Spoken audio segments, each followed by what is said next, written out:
I don't even know if I'm gonna post this video because it's basically just Kotaku doing the post and then me going, I don't know what to do.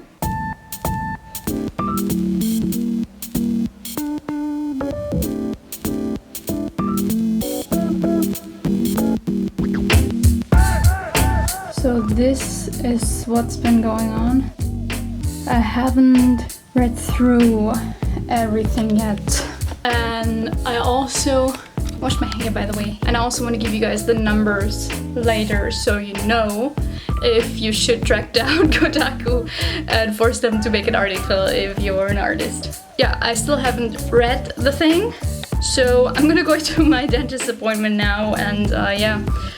Then when I'm back, check out the article and maybe give you guys some first numbers. Wish me luck. So I just came home from IFCC just to find this email in my inbox and I don't know what to do now. Yeah, let's figure this out together, I guess. In April 2019, I started doing these daily art studies, and for these studies I walked around Japan on Google Maps and just painted interesting locations that I found. After 60 or so, I got really bored. So I put Pokémon in them.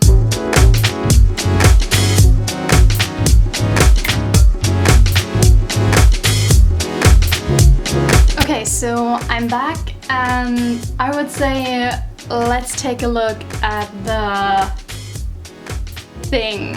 So this is the article. They wrote this little snippet of text. Feel free to read it if you want to. And then they posted the images not really in the right order, but also I don't think I care.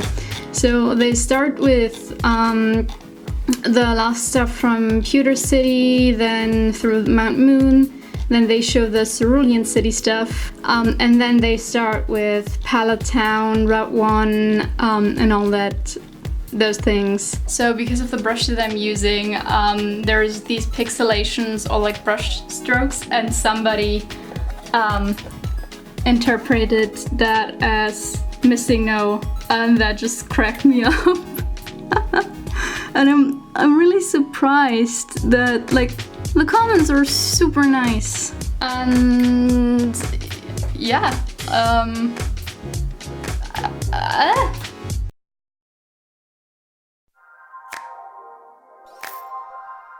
it's so bright outside. So now let's maybe talk about the numbers. So I started with 400 something Instagram followers, maybe 450 or so. So just in under 24 hours, the follower count doubled. I'm guessing for people with higher follower counts that's not gonna happen, but I'm kind of surprised that from just this one Kotaku thing, like 400 people came over. Just in this short while I was filming this, in the last 2 minutes, 6 new people arrived. Which is insane for me. I don't know, like maybe I'm just freaking out over nothing, but I don't know, like those 400 first followers took me a while. Oh boy, they took a long while, baby. So yeah, I'm still a bit overwhelmed. So just checked my Instagram DMs and there was another German gaming site that also wants to share the pictures, and a lot of people that I don't know just writing me clapping emojis. So I just texted my friends to find out how to react to this stuff, because I don't know how social media manners work, and they are more professional than me. And now they're trying to help me not be awkward. Thanks guys. I love you.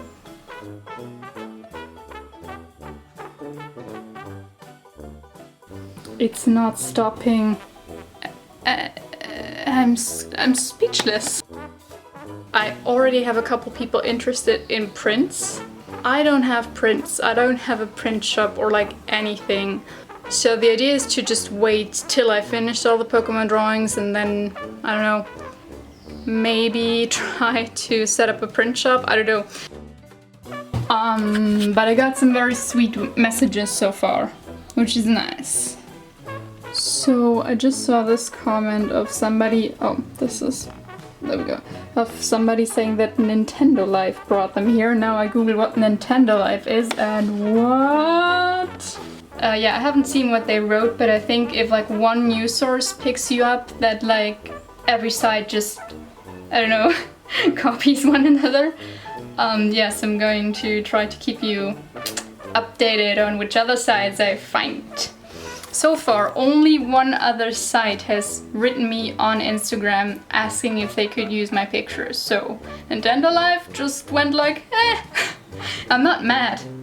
It's just like fascinating to see how this spreads. Let's see what they wrote.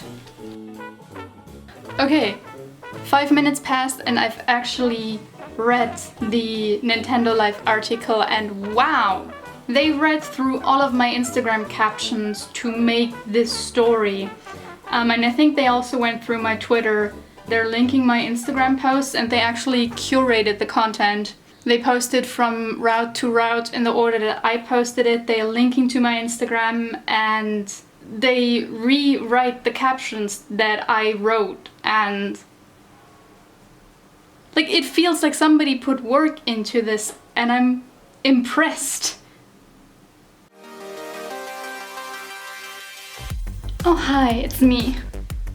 I'm internet fit. In my head this played out funnier. So I'm rich now with my 900 Instagram followers and my Pokemon fan art. Well, there's people waiting in line for the bus. There they go. Yeah, so Nintendo Life has picked up this story. My phone is too old for this shit, I think. Because it's charging, but then there's notifications and it's going down. Theory is that like maybe 1 or 2 more sources will pick it up and then like the Simone finally did the thing train will die down eventually. Yeah, I think I'm just gonna document until that happens. See it crash and burn. I need to charge my camera, everything's dying.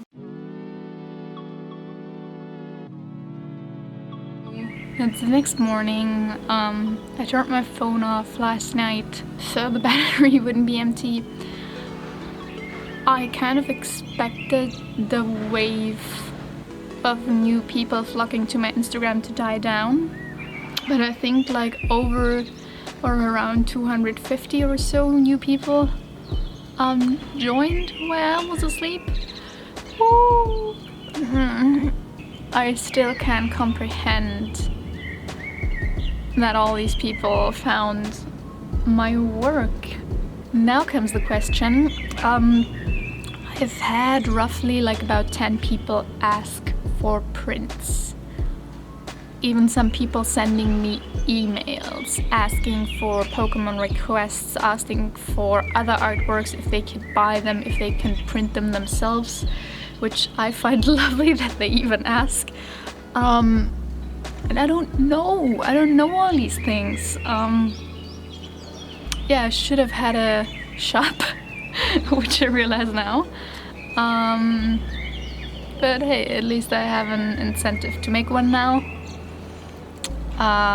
Yeah, I still don't know what to answer to these emails, so the plan is to wait for Joseph and ask him. Also, I might be getting glasses today. This has nothing to do with anything else, but yeah. What is even happening? Yesterday, a Spanish site and a French site published the artworks, and I think they wrote the same thing as the Nintendo Life article from what I could tell. Only I think the French one went into my Twitter, not my Twitter bio, my Instagram bio, and also mentioned our Joseph and my company, which I find very funny. for some reason. But yeah, I read both of the articles. I could understand a bit of the French one, none of the Spanish one. But I still went through the comments, and I'm just gonna show you my favorite comment from that Spanish article. It just cracked me up for some reason. Finally found it. So this is the Spanish article, and this is the one that they chose as the cover thingy, I think. So yeah, here I think they feature some of the images. Boop boop boop. And then down here is the comments. And I scroll down and I scroll down and I just see this. And this comment. For some reason. It was late at night, I saw it on my phone, I retweeted it even because I thought it was so funny. I don't know if it's funny anymore now that I see it, but yesterday evening it was pretty funny. I always find it nice when like these companies ask, because I don't know, the images are already out there, just get your clicks and advertising revenue, I don't know. But yeah, no, I really appreciate that when they just, I don't know, slide into the DMs and just type a few words like, hey, are you okay with that? Yes, no, maybe. Yeah. So it's day 3 of the Kotaku or Instagram, whatever this is by now. And I think I'm at around like 1,700 subscribers now on Instagram. So just that article triggered other artists featuring my work in their stories, other articles in other languages. I also got a German article now, which is very nice because like they all write the same, they only take info that I post in my Instagram, and I think the German article also checked out what I have on YouTube. The fact that it was in German, like I could finally show my parents what was going on because they couldn't read the English ones. So that was nice. Apart from that, I think a lot of people have asked for prints. Like I want to take my time to find a good print shop, to set everything up, to talk about prices with other artists so that it's fair. I don't even know, because it's Pokémon artwork, because it's fan art, if I can sell it. So I don't think I can. I need to figure all that out, but I'm not gonna do that while I'm traveling and everything is like up in the air, crazy. So a quick update. Around 5 days have passed. But regarding the whole Kotaku situation, so my Instagram is now at around 1,900. So just that article and the way it spread got me like around, I don't know, 1,500 subscribers or so. What I would say is it didn't really spread to any of my other channels. Like I have my YouTube and our company linked in my Instagram bio, so nobody cared about that. Which is interesting. Like I would say like 20 people moved over to the Do an Eye account and subscribed. So I would say people came for what they saw and they subscribed to my thingy. I think there's only one outlet who wrote me that they wanted to do something next week, and I'm hoping, because they also have a YouTube channel, that maybe they will also do a YouTube thingy, and I gave them my YouTube link. So let's see if that works out. But yeah, no, so far my experience has been very positive. The only thing I'm not happy about is that so many people asked for prints and I don't have any prints. So now I've asked a bunch of friends and artists I know which print shops they use and also how they deal with fan art. Because like people have been asking for the Pokemon drawings, but I don't own the characters in these drawings, so I don't know. We'll keep you updated on the, I don't know, situation.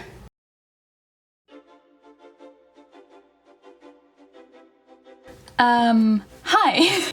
I'm back in Munich. I'm recording this, I think, 3 months after the whole Kotaku situation, so this is gonna be a very long video. Not long video, but this video is gonna take place over multiple months.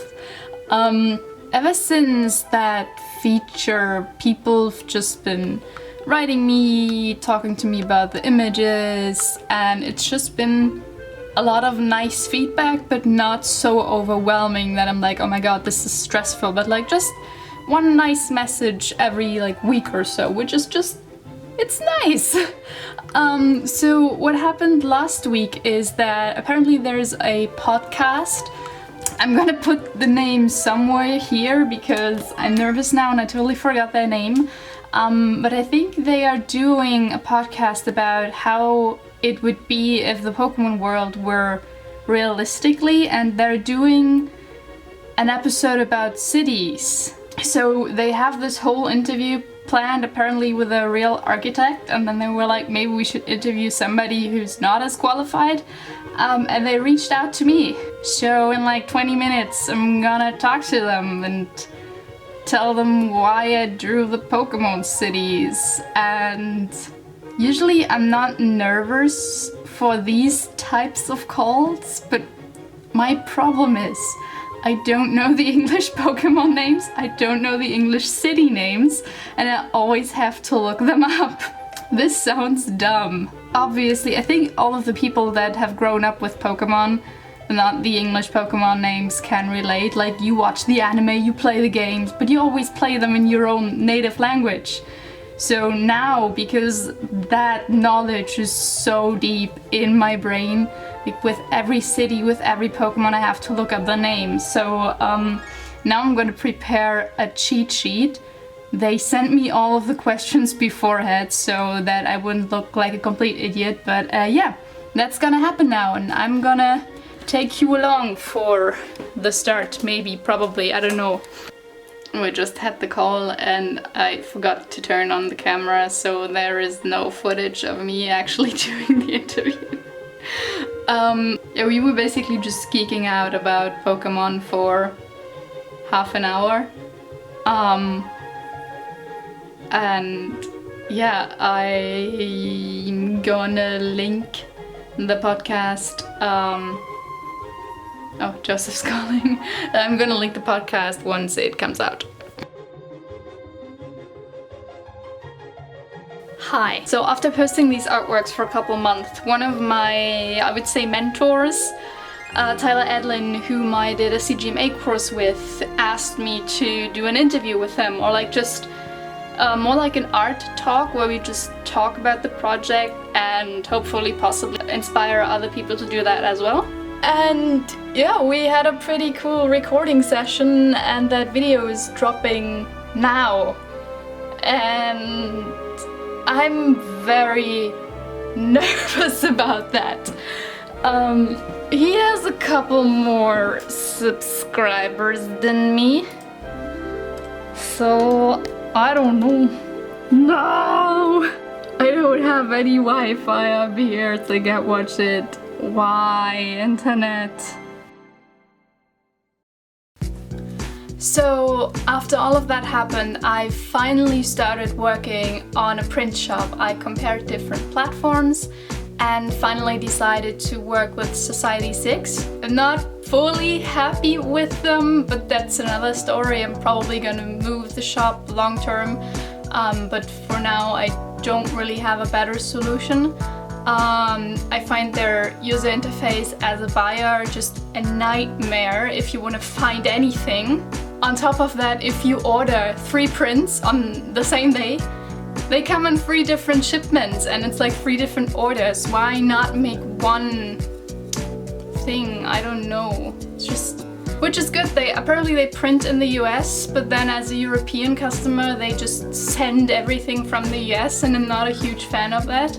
So yeah, maybe I can find a solution where I can get the prints done on the continent that they're ordered in or so. I don't know. I don't know all these things yet, okay? Give me a few months or a year or so. But anyway, since I wanted to test that quality first, I bought 3 of my own prints. One of them is a canvas print, which I left at Spell Collective because I couldn't pack it when we moved. But I think people over there are happy with it, so I guess that's a good thing. this actually brings me to the next topic. Hi. This is also one of the prints that I ordered. And then this is the third one. This one came out a bit dark, so I adjusted it in the shop now. So if you order it, it should come out the right color. But since I have this one and the other one, and like I don't think I'm gonna put them up, I thought it could be cool to give them away. So if you want any of these two, let me know which one you want and why you want it, I guess, in a comment, and I'll just pick 2 people and like send these. I think, is there a messenger function on YouTube? I hope so, because like I need a way to contact you, but we're gonna figure this out. So yeah, just leave me a comment telling me why you want which one, and I think I'll like randomly pick 2 winners and just send these. I just hope shipment costs aren't too expensive, but we'll figure it out. I have a shop now, I think, so that's new. And yes, you just watched a video about me basically getting to 2,000 Instagram followers, which if you really think about it is dumb. I don't know, I'm still happy that I filmed what was going on, because the first couple days when the Kotaku thing happened, I don't know, it was just an awesome experience, because I don't think I've ever had anything go viral. Well, makes me happy. And it also, I don't know, it still feels weird that there's people out there that like want to buy my art and put it on the wall. So that's a new thing. And there's also people that wanted all the Pokemon drawings in a book, so maybe I'm gonna make that at some point and like do a video about that. I don't know all these things. So anyway, links to the Kotaku thingy if you want to read the article, and like everything else is down below. And yeah, I don't know, I think the best thing to come out of this is just like all the love and support and just the realization that people want to hang my art on their wall. Like, what the hell? Oh, and also this gallery. See Kanto, like by no means earlier than in this stunning sequence of Pokemon work. Sorry, I don't know why I'm doing the accent. Of Kanto was the place the whole lot started. The settling of Pokemon Crimson and Blue, and Pokemon Fire Red and Leaf Green, and Pokemon Let's Go Pikachu, and Let's Go Eevee. Since then it's probably going simply as recent with the thoughts of the collection's greatest followers, because the well-known monsters themselves. Certainly, if you happen tour something like this explicit author, you may have performed these authentic recreation boy classics, whereas imagining the world as an actual dwelling place. From Pallet City and Pewter Metropolis to the foresty depths of Seafoam Islands, Kanto feels preferred might actually be on the market someplace, and artist Simone Mändl has begun to reimagine the area as if this actually was the case. Yo will discover her work on Instagram or on her ArtStation webpage, each of which showcase the items at the moment making up a Kanto in actual life collection. The collection began with this portrait of the participant's home and Professor Oak's lab, the place Simone revealed that it was truly seeing the Detective Pikachu film which impressed the brand new works. From there, each bit strikes onto the subsequent space you come throughout with the video games. We see our rival's home, Route 1, our first glimpse of a Pokemart, and onwards to the Pewter Metropolis Health Club. On the time of writing, the newest piece exhibits off the Cerulean Metropolis Health Club under. If you would like to take a look at extra from the collection and preserve updated with new items as they arrive, we would urge you to present Simone a comply with. What do you suppose? A pleasant tackle the Pokemon world? We significantly just like the Pokemart and Byte Store items ourselves. I love it.